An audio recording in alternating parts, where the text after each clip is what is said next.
Hospital எல்லாம் பண்ணிட்டு முடிச்சுட்டு வீட்டுக்கு வர சொல்ல நகையை மூட்டு தரவே இல்லை. நீ என்ன சொல்ற? என்னடி சொல்ற?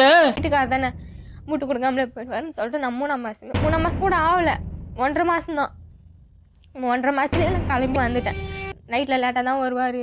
1 மாதம் ஸ்மெல் வரும். சரி ஏதோ பீஃப் சாப்பிட்டேன் அப்படி இப்படின்னு சொல்லவே நான் விட்டுருவேன். அவங்க பேசுறது நகையால் தான் சண்டை வருது, நம்ம ஏன் இப்படி கல்யாணம் பண்ணோம் அப்படின்னு சொல்லிட்டு நைட்டு ஃபுல்லாக அழுதுன்னு தான் இருப்பேன். அங்கே இருக்க சொல்ல சீட் ஆடுவார்.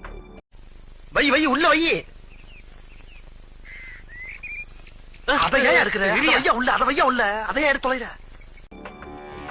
சீட் ஆடி பாதி காசு அதுலயே போச்சு. அப்படி நல்ல நாள் இருக்கும் போது போலன்னா கூட இல்லைன்னா எனக்கு வேற பொண்ணு, நான் காசு கொடுத்தா 1000 பொண்ணு அப்படிலாம் சொல்லுவேன். அதுக்கு பயந்து எத்தனை வாட்டி நான் போயிருக்கிறேன். இன்ஜினியர் சொல்லி கல்யாணம் பண்ணாரா? பாரு செய்யறதையும் செஞ்சு விட்டு குடிக்கிறத பாரு, திருவிழாவில காணாம போன புள்ள மாதிரி.